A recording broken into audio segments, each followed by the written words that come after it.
Kita tahu bahwa Jin Yong dalam menulis novelnya seringkali memasukkan tokoh-tokoh historis. Nah, ada satu tokoh historis yang menarik yang muncul di dalam novel, Pedang, dan Kitab Suci. Tokoh itu bernama He Shen. Karakter ini adalah karakter historical asli yang dijuluki sebagai pejabat terkorup dalam sejarah Cina. Menariknya, Jin Yong memasukkan karakter ini ke dalam novelnya Pedang dan Kitab Suci. Mari kita simak cerita dari seorang koruptor yang sangat hebat ini, yang bahkan kepala pelayannya saja memiliki kekayaan yang luar biasa.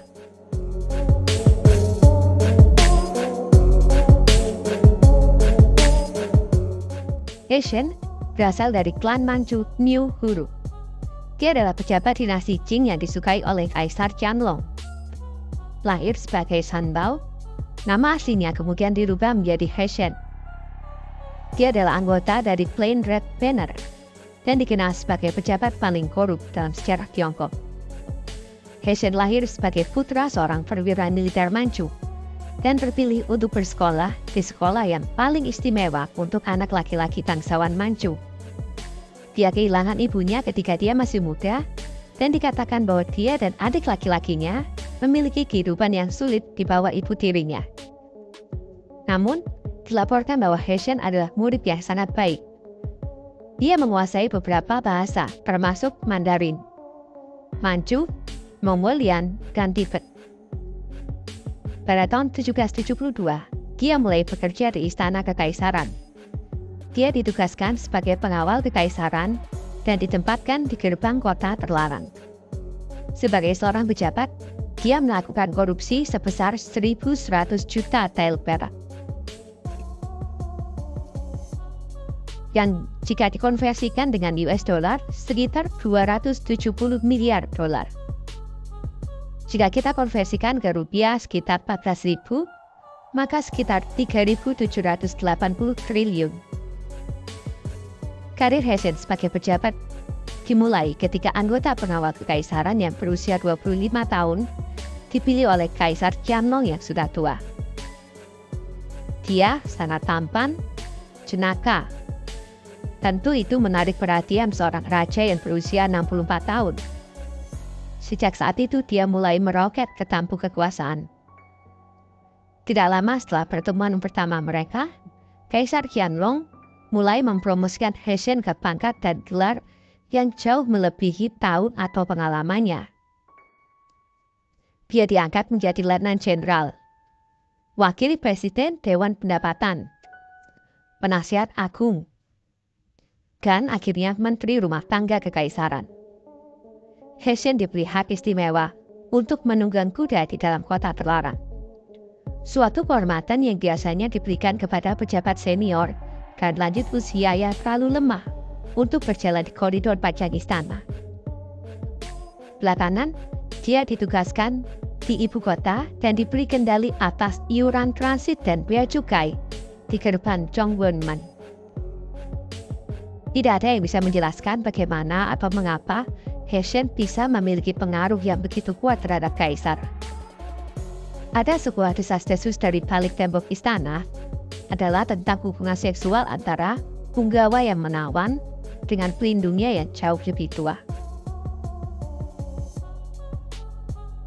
Ada sebuah legenda yang mengatakan ketika kaisar pertama kali melihat He Shen, kaisar dikejutkan oleh kemiripan fisik antara pemuda itu dengan selir yang dulu kaisar taksir di masa kecilnya.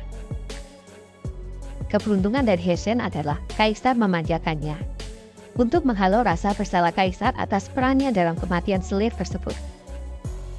Apapun alasannya, selama lebih dari 2 dekade, He Shen menjadi ajudan dan kepercayaan terdekat kaisar. Di seluruh kekaisaran, He Shen dikenal sebagai mata dan telinga kaisar dan diperlakukan dengan sangat hormat. Dikatakan bahwa jalan menuju kediaman He Shen dipenuhi oleh para pejabat yang ingin menjilat He Shen karena mereka tahu bagaimana berpengaruhnya He Shen.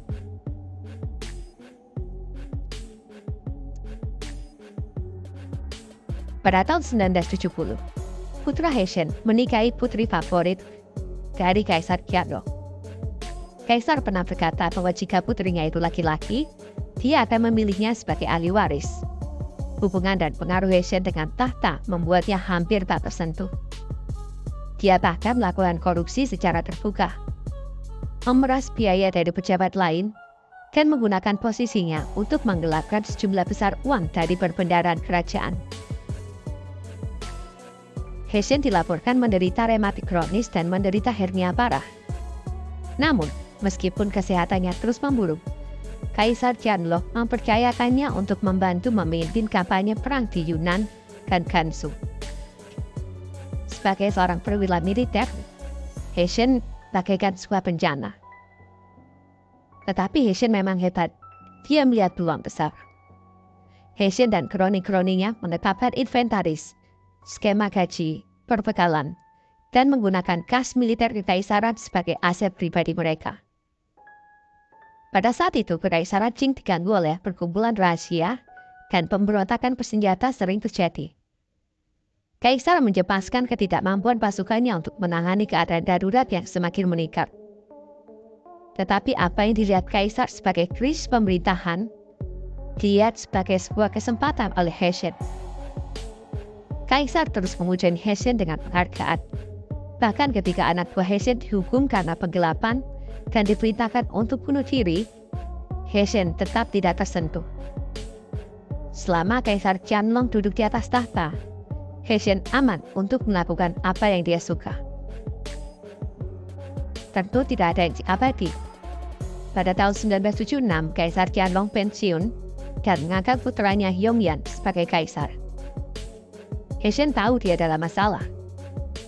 Beberapa tahun sebelumnya, guru Pangeran Yongyan, pejabat Zhu Yukui, terlibat dalam pertengkaran kecil dengan He Shen tentang sebuah puisi. He Shen menggunakan pengaruhnya untuk membuat Zhu Yukui diberhentikan dari jabatannya dan membuat He Shen menjadi musuh dari pangeran muda. Kaisar Yongyan menunggu waktunya. Karena ayahnya masih hidup dan tetap menjadi penguasa di istana. Tetapi pada saat 7 Februari 1799, Kaisar Qianlong meninggal. Dalam tempo seminggu, dia naik tahta.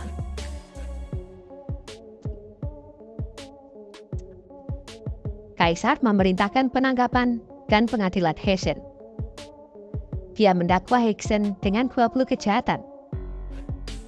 Dan pada 19 Februari, Kaisar menghukum He Shen dengan 1000 pemotongan.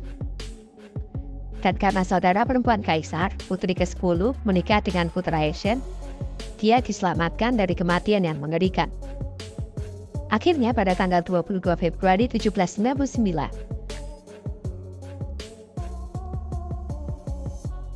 Kaisar mengirim pelayan ke sel He Shen dengan tali sutra. He Shen menerima pesan itu.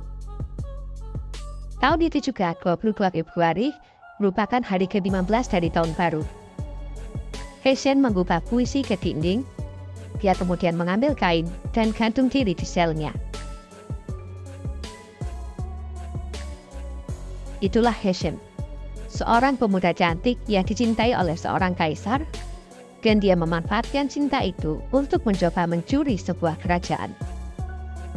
Dari setiap film atau cerita yang berhubungan dengan Kaisar Qianlong, umumnya tokoh He Shen pasti akan muncul karena pengaruh dan kaitannya yang erat dengan Kaisar Qianlong.